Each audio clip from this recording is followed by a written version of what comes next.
ఓం సాయిరాం. బాబా భక్తులందరికీ కూడా నమస్కారం అండి. అందరూ కూడా సుఖంగా సంతోషంగా ఎప్పుడూ కూడా ఆనందంగా ఉండాలి అని చెప్పి ఆ బాబాగారి తరపున నేను కూడా మనస్ఫూర్తిగా కోరుకుంటున్నాను. ఈరోజు బాబాగారు అందించే సందేశం ఏంటి అంటే కనుక, తల్లి, నాపై నీకు గౌరవం నిజమైతే ఈ గురువారం రాత్రి 9 సార్లు, ఈ గురువారం కుదరకపోతే ఏ గురువారమైనా కానీ రాత్రి 9 సార్లు ఈ మంత్రాన్ని చదివి ఈ గ్లాసు నీరు తాగితే నువ్వు అనుకున్న సంకల్పం ఏదైతే ఉంటుందో, నీ కోరిక ఏదైతే ఉంటుందో అది తక్షణమే తీరుతుందమ్మా. బిడ్డ, నాపై నమ్మకం నిజమైతే ఒక్కసారి నేను చెప్పినట్టు చెయ్యి. గ్లాసు నీటితో ఇలా చేసి చూడు. నీ యొక్క సంకల్పం తక్షణమే ఆ క్షణంలోనే తీరిపోతుంది అని చెప్పి ఏదో తెలియని సందేశాన్ని ఈరోజు బాబాగారు మనకు అందించాలి అనుకుంటున్నారండి. అది వినే ముందు చాలామంది కూడా గురువుగారి గురించి అడుగుతున్నారు. అక్క, ఎన్నో రకాల సమస్యలతో మేము సతమతమైపోతున్నాము, మీకు తెలిసిన గురువుగారు ఎవరైనా ఉంటే చెప్పండి అక్క అని చెప్పి అడుగుతున్నారు. పదే పదే నేను ఈ గురువుగారి గురించే ఎందుకు చెప్తున్నాను అంటే కనుక, మీ అందరికీ తెలిసిన విషయమే. నా జీవితంలో, నా స్నేహితుల జీవితంలో, నా కుటుంబాల జీవితంలో ఎంతోమంది జీవితాలను బాగు చేసిన గురువుగారండి ఈయన. ఎన్నో కష్ట సమయాల నుంచి బయటపడవేసి ఈ రోజున మేము ఆనందంగా ఉంటున్నాము అంటే దానికి కారణం కూడా ఈ గురువుగారేనండి. అలాగే మీ జీవితాలలో ఎటువంటి సమస్యలున్నా కానీ శ్రీ షిరిడి సాయిబాబా ఆశీస్సులతో జ్యోతిష్యం చెప్పబడును. గురూజీ శివరామరాజు గారు. Phone number 9959422552. మీరు ఇప్పటి వరకు ఎన్నో చోట్ల జ్యోతిష్యం చెప్పించుకొని మీరు ఆశించిన మార్పులు మీ జీవితాలలో జరగలేదని చెప్పి బాధపడి ఉంటారు. కానీ ఈ గురువుగారి దగ్గర అస్సలు అలా జరగదండి. మీకు రోజులలోనే పరిష్కారం దొరుకుతుంది. మీ సమస్యలు ప్రేమ, పెళ్లి, ఉద్యోగం, రాజకీయం, సంతానం లేక ఇబ్బంది పడుతున్నా, భార్యాభర్తల మధ్య గొడవలున్నా, అప్పుల సమస్యలున్నా, శత్రువుల సమస్యలున్నా అవేంటో మీరు గురువుగారికి వివరించి చెప్పినట్లయితే వాటికి తగిన పూజలు చేసి మీకు రోజులలోనే గురువుగారు పరిష్కారాన్ని చూపిస్తారు. గురువుగారు చెప్పింది చెప్పినట్లు 100కు 1000% జరుగుతుంది. నమ్మకంతో కాంటాక్ట్ అవ్వండి. ఇప్పుడు బాబాగారి సందేశం ఏంటో మనం తెలుసుకుందాం. బిడ్డ, నా మీద నీకు గౌరవం కనుక నిజమైతే ఈ గురువారం రోజు 9 సార్లు ఈ మంత్రాన్ని చదివి ఈ గ్లాసు నీరు కనుక నువ్వు తాగితే నువ్వు అనుకున్న సంకల్పం ఏదైతే ఉంటుందో అది తక్షణమే తీరుతుంది. బిడ్డ, ఎన్నో రకాల సమస్యలను అనుభవిస్తూ ఉన్నావు. ప్రతి కష్టాన్ని కూడా ఒక ఛాలెంజ్గా తీసుకుంటూ ఉన్నావు. ప్రతి ఛాలెంజ్ని కూడా నెగ్గుకొని వస్తూ ఉన్నావు. కానీ ఆ ఛాలెంజ్ని ఎదుర్కొనేటప్పుడు, అంటే ఆ కష్టం అనేది గట్టెక్కేటప్పుడు మనసంతా కూడా అల్లకల్లోలం అయిపోతూ ఉంది. ఎన్నో రకాల ఆలోచనలు మనసుని నిన్ను తలకిందులు చేస్తూ ఉన్నాయి. నాకే ఎందుకు వస్తున్నాయి బాబా, ఏం తప్పు చేశానయ్యా, తెలిసి ఈ జన్మలో నేను ఎవ్వరికీ కూడా ఏ అన్యాయం చేయలేదు, కానీ కష్టాలన్నీ కూడా పలుకుకొని నన్నే టార్గెట్గా మార్చుకొని నన్ను హింసిస్తున్నాయి బాబా. నిజం చెప్పాలి అంటే నా భర్తలో మార్పు వస్తుంది అని చెప్పి ఎదురు చూస్తూ ఉన్నాను. నేను అనుకున్నవన్నీ జరుగుతాయి అని చెప్పి కోరుకుంటూ ఉన్నాను. కానీ నా ఆశ నిరాశ అయిపోతుందే తప్ప నా సమస్యలేవీ పరిష్కారం అవ్వడం లేదు బాబా. ఒక్కొక్కసారి అనిపిస్తుంది నిజంగా మీరు ఉన్నారా లేదా అని చెప్పి. అయితే నీ యొక్క ప్రతి కష్టాన్ని కూడా అన్నింటినీ కూడా ఆలకిస్తూనే ఉన్నాను. ఈ క్షణం నీ మనసులో ఏ సందేహం అనేది నీ యొక్క మనసు నిన్ను అడుగుతూ ఉందో అది కూడా చెప్పగలను. అంటే నీ వెన్నంటే ఉన్నాను అని కదమ్మా అర్థం. అయితే ఇంకెందుకు సంకోచిస్తున్నావు?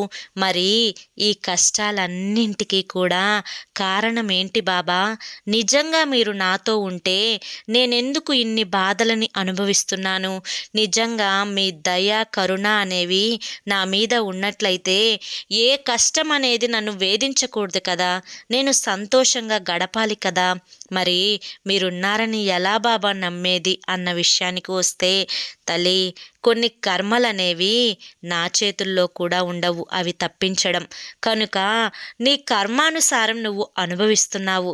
ఇది ఈ జన్మలో పాపమైనా లేదా నువ్వు తెలుసో తెలియకో చేసిన కర్మల ఫలితం అయి ఉండవచ్చు కదా అమ్మా. మరి ఈ యొక్క కష్టాలన్నింటినీ కూడా తీర్చడానికి ఈరోజు నేను నీ ముందుకు వచ్చాను. బిడ్డ, నువ్వు ఏమీ కూడా టెన్షన్ పడవద్దు, ఏ ఆలోచన ఆలోచించవద్దు. నువ్వు ఆలోచించడం వల్ల ఈ రోజు అనేది గడిచిపోకుండా ఉంటుందా? ఈ గంట అనేది ఆపే శక్తి నీకు ఉంటుందా? మరి ఎందుకమ్మా ఇంత ఆలోచన? మనసు అనేది ఆలోచించుకోవడం వల్ల పాడవుతూ ఉంటుంది. ఆ మనసు అనేది అలా పాడవుతూ ఉంటే క్రమేపీ శరీరం కూడా అనారోగ్యంతో క్షీణిస్తూ ఉంటుంది. మరి ఉన్న సమస్యలు చాలక కొత్త సమస్యలు కొని తెచ్చుకుంటావా చెప్పు? నా మాట విను. ఎందుకంటే నీ తండ్రిగా నీ యొక్క మంచి చెడు చూసుకునే అదృష్టం, అవకాశం అనేది నాకు ఉంది. నిజంగా నీ యొక్క మంచి చెడు చూసుకోవడం నా అదృష్టంగానే భావిస్తున్నాను తల్లి. ఎందుకంటే నువ్వు నన్ను అంతగా నమ్మావు కాబట్టి. ఎవరి మీద కూడా నమ్మకం ఊరికినే రాదు. కొన్ని విషయాలలో నువ్వు అనుకున్నవి కూడా జరుగుతూ ఉన్నాయి కాబట్టి అప్పుడప్పుడు నా మీద అలకని చూపిస్తూ ఉన్నావు. అప్పుడప్పుడు అసలు ఉన్నానా అని సందేహపడుతూ ఉన్నావు. అప్పుడప్పుడు నీ యొక్క కోరికలు చిన్నవైనా కానీ తీరినందుకు థ్యాంక్ యూ బాబా అని కూడా చెప్తూ ఉన్నావు. మరి ఇన్ని యొక్క సమూహాల యొక్క నీ ఆలోచనల కలయిక అనేది ఎప్పుడు ఎలా మారుతుందో నువ్వే తెలుసుకోలేకపోతున్నావు కదా.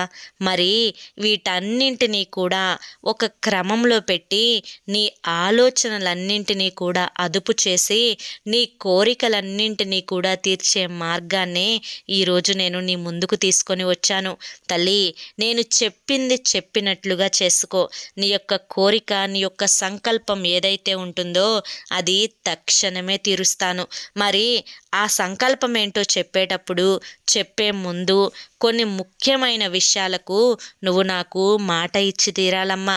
అవేంటి అంటే కనుక, బిడ్డ, మనసులో ఎప్పటి ఆలోచనను అప్పుడు తీసివేయడం నేర్చుకో. ఎందుకంటే నువ్వు రోజుకి కూడా బరువు మీద బరువుని వేస్తూ ఉంటే కనుక నీ మనసు అల్లకల్లోలం అయిపోతూ ఉంటుంది. నువ్వు డిప్రెషన్లోకి వెళ్ళే ప్రమాదం ఉంది తల్లి. సంతోషాలు ఇంకా అనుభవించలేకపోతావు, మనస్ఫూర్తిగా నవ్వలేకపోతావు, నువ్వు ఏ ఒక్క సందర్భాన్ని కూడా ఉపయోగించుకోలేకపోతావు. వచ్చిన అవకాశాలన్నింటినీ కూడా కాలదన్నుకుంటావు. ఇవి ఏవి కూడా జరగకుండా ఉండాలి అంటే మనసులో ఎప్పటివి అప్పుడు కూడా పెండింగ్ లేకుండా తీసి పడేస్తూ ఉండాలి. మనసు స్వచ్ఛంగా పాలలాగా లేదా ఒక తెల్లటి కాగితంలాగా ఎప్పుడు ఫ్రెష్గా ఉంచుకోవాలి. అప్పుడే నీ యొక్క కష్టాలన్నీ కూడా తీరడానికి నువ్వు వేసుకునే మొదటి మార్గం అవుతుంది. ఇక రెండవది ఏంటి అంటే కనుక, బిడ్డ, నీ యొక్క బాగు కోరుకునే వాళ్ళు ఈ భూమి మీద చాలా తక్కువ మంది ఉంటారు. ఆ తక్కువ మందిలో మనస్ఫూర్తిగా నిజంగా నువ్వు బాగుపడితే సంతోషపడేవాళ్ళు, ఏ కల్మషం లేకుండా నిన్ను ప్రేమించేవాళ్ళు ఒక నీ తల్లి తండ్రి మాత్రమే తల్లి. మరి ఆ తల్లి తండ్రి చెప్పిన మాట వినకపోతే ఎలా చెప్పు? కనుక నీ తల్లిదండ్రి చెప్పే మాట వినడం నేర్చుకో. నువ్వు ఆనందంగా ఉండే ప్రయత్నం చెయ్యి. ఎవరేమన్నా అనుకుంటారేమో, లేదా ఇది చేస్తే నన్ను తప్పుగా భావిస్తారేమో, లేదా ఇది చేస్తే నలుగురిలో నాకు విలువనివ్వరేమో, ఇటువంటి యొక్క మనసుని బాధ పెట్టుకునే విషయాలు మనసు దాకా తీసుకోవద్దు. ఎందుకంటే ఇది నీ జీవితం. నీకు నచ్చినట్లుగా ఉండే అర్హత నేను నీకు ఇస్తున్నాను.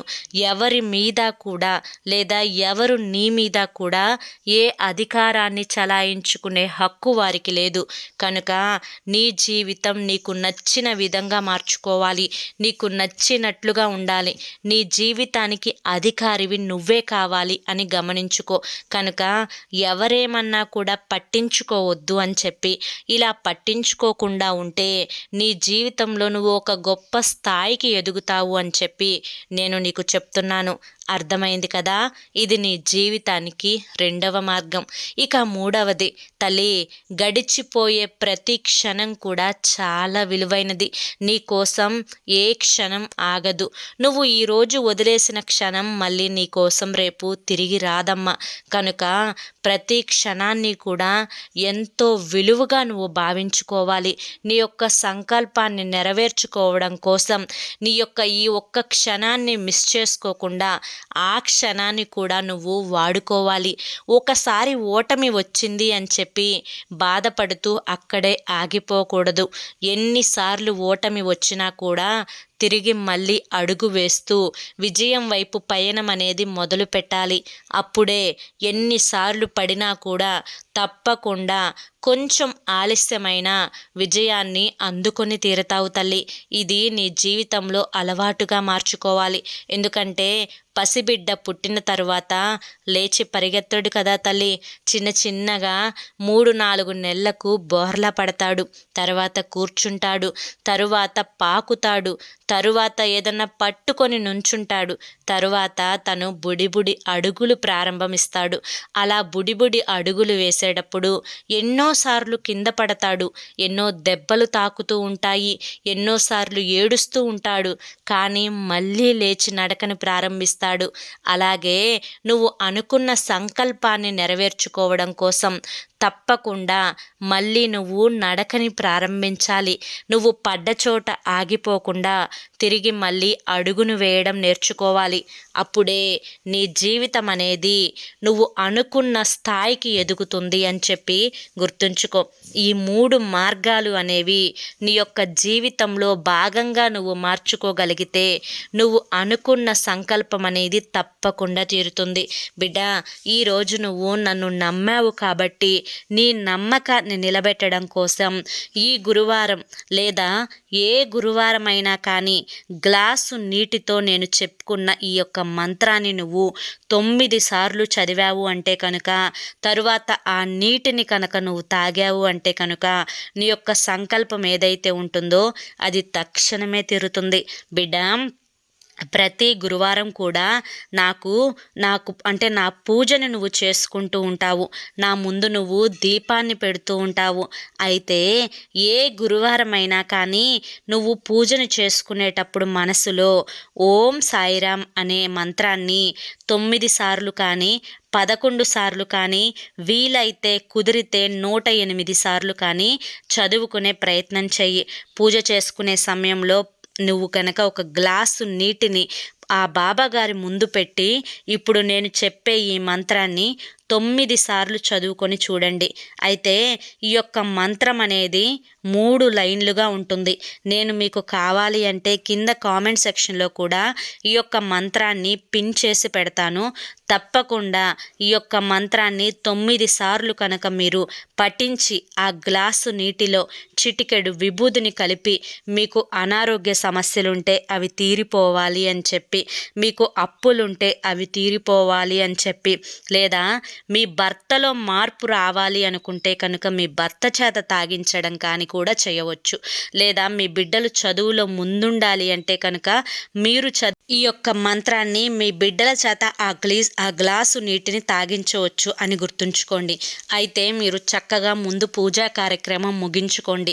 పూజా కార్యక్రమంలో ఒక గాజు గ్లాసు నిండా నీటిని పెట్టండి. నీటిని పెట్టిన తర్వాత మీ యొక్క సంకల్పాన్ని ఏంటో చెప్పుకోండి. ఆ సంకల్పాన్ని చెప్పుకున్న తర్వాత మీరు గుడి నుంచి తెచ్చుకున్న విభూది చిటికెడు ఆ గ్లాసు నీటిలో కలపండి. ఇప్పుడు మంత్రం చెప్తాను, కింద కామెంట్ సెక్షన్లో కూడా పిన్ చేసి పెడతాను. ఆ మంత్రం ఏంటి అంటే ఓం సాయి గురువాయ నమః, ఓం షిరిడి దేవాయ నమః, ఓం సర్వదేవ రూపాయ నమః. ఈ 3 లైన్లున్న ఈ మంత్రాన్ని 9 సార్లు చదవండి. మళ్ళీ చెప్తున్నాను, ఓం సాయి గురువాయ నమః, ఓం షిరిడి దేవాయ నమః, ఓం సర్వదేవ రూపాయ నమః. ఈ యొక్క 3 లైన్ల మంత్రాన్ని మీరు 9 సార్లు చదవండి. 9 సార్లు చదివిన తరువాత మీ యొక్క సంకల్పాన్ని ఏదైతే జరగాలి అనుకుంటున్నారో అది మరొక్కసారి చెప్పుకొని కళ్ళు మూసుకొని ఆ విభూది కలిపిన మంచినీటిని తాగండి. ఈ విధంగా తాగడం వల్ల మీ యొక్క శరీరంలో ఉన్న అనారోగ్య సమస్యలన్నీ కూడా పూర్తిగా పోతాయి. అంతేకాకుండా మీరు అనుకున్న సంకల్పం కూడా తక్షణమే బాబాగారు నెరవేరుస్తారు అని చెప్పి గుర్తుంచుకోండి. ఈ మంత్రాన్ని నేను కామెంట్ సెక్షన్లో కూడా పిన్ చేసి పెడతాను. మీరు చక్కగా నేను చెప్పింది ఈ గురువారం అనే కాదు, ఏ గురువారమైనా కానీ ట్రై చేయవచ్చు. ప్రతి గురువారమైనా కూడా చేసుకోవచ్చు. దీనివల్ల మీకు అద్భుతమైన ఫలితాలు కలగడంతో పాటు మీ యొక్క సంకల్పం ఏదైతే ఉంటుందో అది తక్షణమే నెరవేరుతుంది అని చెప్పి గుర్తుంచుకోండి. మరి ఈ యొక్క సందేశం మీకు నచ్చింది అనిపిస్తే, బాబాగారి మీద మీకున్న నమ్మకం నిజము అని చెప్పి అనిపిస్తే ఈ వీడియోకి ఒక చిన్న లైక్ ఇవ్వండి.